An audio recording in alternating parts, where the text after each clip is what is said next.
How's it going? Hope this finds you well, wherever you are in the world. Thanks for tuning in. This is Matt Javit alongside Nikki Javit for Passport Joy Travel Talk. And we are coming at you today from Da Nang, Vietnam, where we are in the midst of still spending time with my brother and his wife. An amazing journey that we're having here in this city that we love so much in Vietnam. Just having a blast with them too. And our topic today in the podcast is relevant because we're going to talk about slow travel versus fast travel, and the idea of jump around to different cities. If you have a week's vacation or 2 weeks vacation and you want to see a new place, and the idea is, do you go and see as many places as possible, or do you just go to one city and hang tight and take it all in? So that's our topic for the subject today. As always, if you're just getting caught up to who we are, we've been on the road now. We left the U.S. in February 2017, and we've been traveling the world for almost 2 straight years. And our hope is to document our journey from an audio standpoint on this podcast and on our website at passportjoy.com, where we put things on print there to share tips and tricks and our experiences, to give you some advice for your weekend getaway or week-long vacation, or if you're trying or thinking about doing something like we did and take a mid-career break, or if you're trying to take a gap year to travel the world. We try to share our advice to the best that we can, as we're not professional travelers by any means, but we've gotten pretty good at it. We're experienced, Nikki just said, but we're getting better at it, and we just hope to share the little things that we've learned from other people, and that's helped us along our journey. You can find all of today's show notes at passportjoy.com under the podcast tab. I list all the shows there, all the information to those shows that hopefully will help you in that journey. And if you're just getting caught up, again, go to episode 45, details everything, all the places we've been, all the time we spent everywhere around the world so far. Or you can go to the Journey So Far tab at the website, and that also lists it month by month and country by country, all the places we've been. If you have not checked out World Barbershop Adventures yet, please do. The latest video is from Hanoi, Vietnam, and it's a really good, it's fun, exciting episode because there was a big soccer match there, so we've got highlights of that, and I got a star carved in the back of my head, so that was exciting. So check that out, World Barbershop Adventures. Just type that into YouTube and you will find that episode there, where we now have 13 cities around the world in that series, and the following base continues to grow, so that's exciting. If you want to check out the brands that we love on our journey that made our travel so easy, go to the Partners tab. It's passportjoy.com/partners. And you can find a list of all the brands that we love and use as we travel the world, like ExpressVPN for a virtual private network, Skyscanner to help you out with your planning according to your laps, and also Project Fi, the phone plan that we've used around the world for 2 straight years. And essentially what it does is it makes it easy, because I've kept the same number the whole time. And every time we land in a new city or location, I get I get Wi-Fi as soon as we land, and data, which is nice because then you don't have to buy a SIM card, and you don't have to log in. You have to do all those things. I have the same phone, and the camera quality is amazing, but also everything that comes with the phone is great as well. So Project Google Fi, you can find that and everything else listed at passportjoy.com/partners, and you'll see all the ones listed there. All right. And if you would like to get a weekly brief email on our adventures around the world, just go to the website, passportjoy.com, and put your email in there, click on go, and you'll get on the newsletter list, where you get those every Thursday that describes all the stuff that we're doing around the world. All right, let's get on to this episode.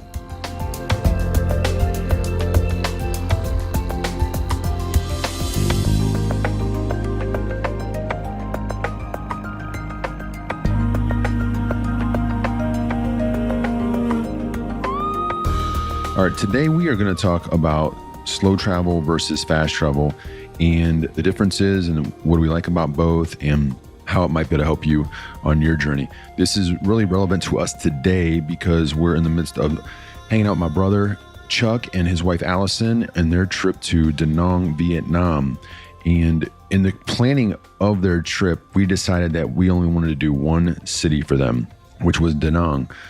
Earlier in the planning phase, we thought maybe we want to go to Ho Chi Minh City and or Hanoi, during their visit, but then in the end, we just said, let's just do Da Nang. It also has a nice proximity to Hoi An, which is about 30 minutes away.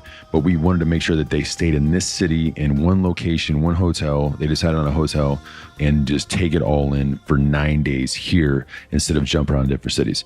So that makes it a good chance to talk about this and how you can make your plans accordingly or adjust based on some of the insight that we give as we see fit. So the idea is like basically slow travel is staying in a location longer than a typical bounce around and see many things, especially when you're going to foreign countries that are far away from your homeland. So for them to make their first Asia trip to Vietnam, obviously it took about 24 to 30 hours to get here through planes, and then also the same going back. So a lot of times people want to take in as much as they can in different cities during that visit because it's such a huge investment of time to get here. So you'll see people or people that have done this type of travel, and then like if they're going to Thailand, maybe they'll go to Bangkok, and then they'll go to Phuket, and then they'll go to a different maybe a different island, and you just jump around and see different things, spending 3 or 4 days each. And then so that's more fast travel if you're jumping around different cities. Slow travel is more of just staying put in a certain city and taking it in for a longer period of time, if it's like 5 to 7 to 12 days or whatnot. And then so the idea is which is best for you. So we are super lucky and blessed with the journey that we're on in this 2 years. So we've had a chance to mix that up to do some slow travel, but also do some fast travel. I would say most of our travel has probably been slower. And for example, we spent 10 days in Cusco, Peru. That's where Machu Picchu is near. Lisbon, Portugal, 2.5 weeks. Kerala, India for 2.5 weeks. Obviously, Da Nang, we're here now. We decided to stay here for a month to really understand the culture here. Singapore for 3 weeks, Zurich, Switzerland for 3 weeks, a month in Bali, 2 months in George, South Africa, and 2 different cities there. And even our 10 days in Hong Kong could probably be considered slow travel. And why we love it, the benefits that we see in that form of slow travel and not hopping around in a faster pace is because you really get a chance to know the place. You get a deeper insight. You get a chance to actually maybe make some friends with locals if you're going to the same restaurants multiple times, and then they might give you different insight that they might not give to just a passerby that maybe stays there one time. You get a chance to go to the market. You get it just to see common faces over and over, and then really get a sense of the culture rather than just coming into a city, seeing all the sights and taking everything in for 2 days and then leaving. If you're there for 5 to 7 to 10 days, you get just a different sense of what the true differences in culture are in that way. And a lot of this obviously is time dependent too. So, we get that if you're going on vacation, a lot of people like to kind of fill their itineraries or fill their schedules with as much as they possibly can in that 1 to 2 week time period that they have off. And that's completely fine as well. And, we used to do that too. When we were not traveling for an extended period of time, we would bop around and do what we would consider would be like a fast paced travel. So just for example, when we were in South America, we once were we went to Brazil, and then we went to Paraguay and Uruguay and Iguazu Falls. And so we did that over the course of maybe, and Buenos Aires in that same trip. And so we probably did that over the course of less than 2 weeks, like a little at the 2 week mark. And with that being said, there was a number of modes of transportation that we had to take. And it gets a little bit tiring. But with that being said, we knew that was a major vacation for us and that we were taking time off from work. And we wanted to jam pack that in there because we knew our next vacation would not be for at least, 4 or 5 months. So we know that what we're telling you when it comes to slow versus fast travel is definitely opinion based. It's definitely contingent upon what you fancy, and it's time constrained. So if you you are fortunate enough to have a significant amount of time and you're able to take off or save up that vacation. And in some cultures, like we meet Australians who are traveling, or they get their what they call holiday time, and they get up to 6 weeks off per year, and they save that and they're able to go and travel for 6 weeks. So this may not be something that they are, I guess, struggling with because they do have that time. But in America, it's kind of hard, I guess, to find anyone who gets more than, I guess, 3 to 4 weeks off for the entire year. And then anyone, I guess, that would even shove that all in one time span to go on a vacation. So I guess other advantages of slow travel would be that it can be cheaper. And what we mean by that is just by not having to go all over the place and, take a bunch of different modes of transportation or different flights, and you're able to be grounded and stay in that one location and basically just take taxis or, some Grab rides or Uber rides to get to your major destinations that are a little bit further away. If there's like a site that you want to see, you can save money that way. And then it also in accommodations too. So Airbnb has a great feature where if you're booking for extended stays, some places will give you a certain percentage off if you're staying for a week or 2 week at a time. And hotels might be able to cut you a deal as well if you're staying for 1 to 2 weeks. Another thing is that it gives you time to actually relax, just because you're not having to pack your bag up every, 2 or 3 days to get to the next place. And you also are not wasting time, in my opinion, on getting to the airport, getting to the next destination, packing your bags, unpacking your bags, and, kind of setting up shop to get to that next place. So just basically time to relax and really enjoy the place, like Matt said, and getting to know the place that you are currently in. And that was one of the biggest things that my brother and his wife said about this journey was the fact that they could stay in the same hotel for 9 straight days. They really enjoyed that instead of having to pack up and then fly to a different city and kind of do the unpack thing and start all over again. They've had a chance to have a rhythm. I guess building on Nikki's points about cost as well, we've had situations where we have saved up to 40% on Airbnbs because we booked for 28 days or more. If you're looking at something like that and cost is an issue, and you're looking at maybe 3 weeks or 4 weeks and you can do the difference, definitely play around with Airbnb because there's a lot of savings to be made there. I guess the disadvantages for this type of travel, especially when it comes to us, when you're doing like long-term, like what we're doing, is you can't grow your country list as fast as some people. And that's a big bragging rights for travelers that they say that they've been to 50 countries or 60 countries or whatever the number is. They sometimes, if you're traveling really fast, you can rack up countries really fast and get your list going. But that's basically just bragging rights that we've seen. And it's kind of a common question you get of how many countries have you been to? And some people like that. But yeah, so one of the disadvantages for slow travel is you might get somewhere, you plan to be somewhere for 3 weeks or 2 weeks, or even like you're taking your 8 days of vacation or whatever, and there's just not as much to do as you originally thought. And then you have time on your hands that you're like, man, I wish we would have booked another city in to have a better experience elsewhere. Because not that you get bored on your travel, because if you maximize and you take in any culture, there's always enough time to do something. But for some people on vacation, they might want to see sights more often and do less cultural things. And some cities just don't have a lot of great sights to see. So you might find yourself kind of thinking like, okay, now what on your day? Or I guess that's one of those things that is a preference on how you want to handle your travel instead of having downtime. If you're always trying to be on the go, there might not be the extended list that's there. And the other thing for slow travel is you can get pretty anxious and sometimes even frustrated because you want to see so much. Us like Nikki and I, we want to see so many places on the planet, but we also love the idea of staying put and really getting to know the cultures better. So there is that longing to see, like for us, like we went to Bali in Indonesia, and there's so much more of Indonesia we want to see. Or there's so many locations in Europe or Africa, and there's the list is endless. But if you really want to go see those places and spend significant time there, obviously the cost gets crazy, and you just don't have enough time to make all that happen. And then obviously, like Nikki touched on, we are in a unique situation currently with this travel, so you don't have enough time to do that stuff.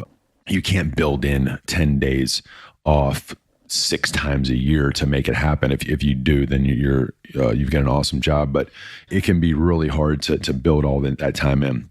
So for fast travel, this is more of the idea that you see more places in a very short amount of time. So we've done this as well on our trip. We did our road trip in Ireland with a couple of friends there where we saw maybe 7 different cities in Ireland over a week's period. So we were jumping around a little bit there, and that was great because each little town had its own unique flavor. We also did a road trip in northern Italy, where we left from Venice and then we drove and hit a bunch of cities in the northern part of Italy until we ended in Pisa. And then obviously Sicily with friends as well. We did 10 days there, but saw 6 different cities and towns on the island of Sicily. We did that by train, hopped around by train. And then we did Budapest, Vienna, and Prague. That's a kind of a popular 3-city hit in Central and Eastern Europe, where those cities are not that far from each other and they're real easy bus rides. And we spent 2 to 3 days in each of those cities. So after a while, they kind of blended together. I mean, they all have their own unique flavor, but you get pretty tired and things begin to blend together a little bit. Yeah, so it gets tough. And we did a short stop in Doha, Qatar. We had a few days in Tallinn, Estonia, and then we jumped around in Thailand with some friends as well. We went to Bangkok, Pattaya, and Koh Samet. And when we were in Peru, we did the Nazca, Ica. We did that in about a couple of days, I think, as a Huacachina, as a quick getaway from when we were in Paracas, Peru. So, and then we've also had many other from Cinque Terre, Italy, and Corfu, and San Pedro de Atacama was 4 days. So, and then before, like Nikki was describing, before we went on this long journey, that was more of the way that we traveled because we had crazy travel bugs and we'd get these lists and we just want to hit as much as possible. So we did plenty of that as well, where we went to South Africa, we stayed in Jeffreys Bay for a few days, then went to Cape Town, and just went to different places in South Africa in the 12-ish days that we had there. We understand the itch to see more because there's just so much beauty in the world. You want to see it, but we also see the value in just kind of staying put and seeing the cities that you can. And I guess the benefits there is the excitement of every day you're seeing something new, and every day that there's on your list, there's a cool things to see. If there's a site or if there's a different cuisine, if you're going to different parts of Europe, whatever that is, there's always something fun to do. And then obviously I touched on it before, is that you grow your country list. So the opportunity to brag about your country list growing, that you've been to 12 countries or 15 countries or 50 countries, that grows rather quickly. But as I said earlier, and then you feed your travel. You really get a chance to feed your travel bug because at the end of those trips, you tend to be exhausted. That's what we found is one of those things where people say you need a vacation after your vacation. When you do that type of travel, that's how we typically felt at the end of it. Like, holy cow, that was a lot. You go back to work and you're exhausted. So it tends to get it out of your system in a way. So then you could, I guess, get back to the grind, do your thing, and then look for that next trip on the horizon. But it's also cool too, because you could have eye-opening experiences and new cultures. For instance, we had the short 22-hour in Doha, Qatar, and we ended up treating that like a destination we can go to because we got out of the airport, took in the city for about 5 hours total with our tour guide, and had an awesome experience. Got to understand the culture a little bit better. It's not long enough to truly understand it, but it gives you a chance to dabble in that, and that gave us some exposure to the Middle East.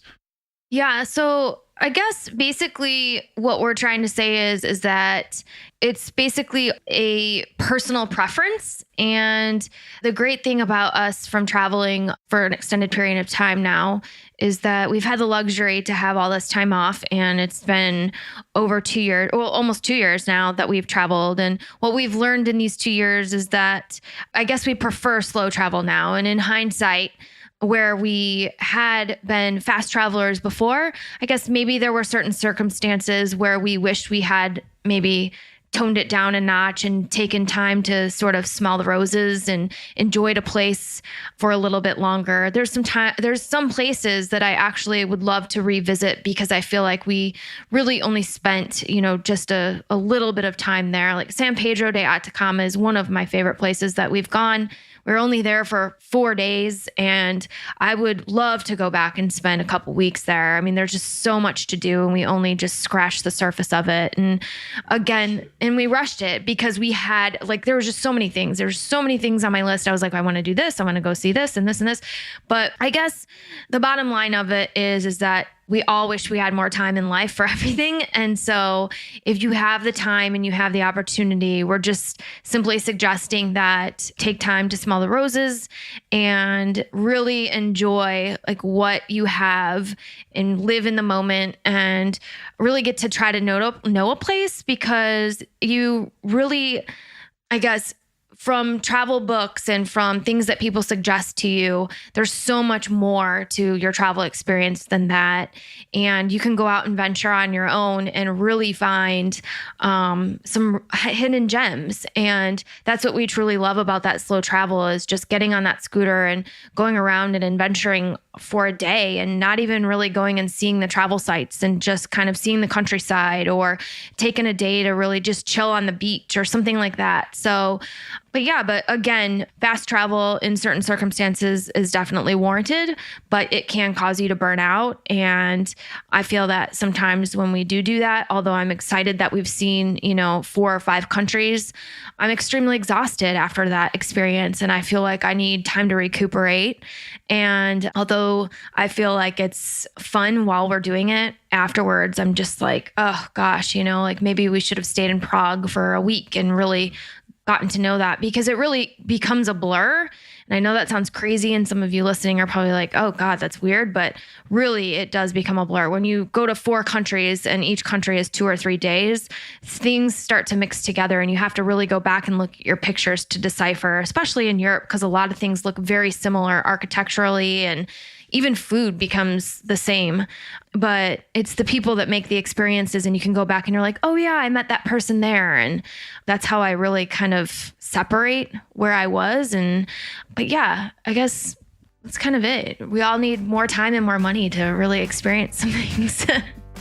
There's never enough time or money. but yeah, and I think the other cool part too is when you spend more time in a location and then you meet somebody from that city later in life, then you can truly reflect on your time there and bring up a valid conversation, where rather if you just spend 2 days in London and then you're trying to talk to somebody from London, like, you don't really know that city. So I guess that's it for this episode. Fast travel versus slow travel. Everybody has their desires and what you want to see, but regardless, obviously we love travel. So get out there and do it.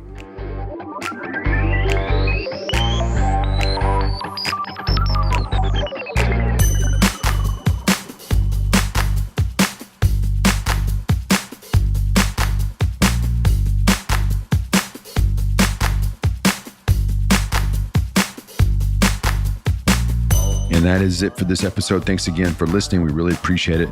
Be sure to subscribe to the podcast if you haven't already. That is the easiest way to help Nikki and I get in front of new travel listeners that might not be aware of our story. And thank you for all of the positive reviews. Please continue to keep doing that. The YouTube ones, for World Barbershop Adventures, I'm really excited to see those every time those get in there. So thank you for doing that. And as always, I list out all the important links that we talk about today in today's show notes. Go to passportjoy.com, look on the podcast tab for that under the episode listing, and I list out everything there to make it easy for you for your next travel destination. You can also follow along with our travel updates in our weekly newsletter that comes out on Thursdays by signing up at passportjoy.com, and that's where we send out the latest blog posts, travel tips and tools, and everything that's going on social media as well. All right, we will be back with you next week for a new episode. Until then, safe travels wherever you might be heading next.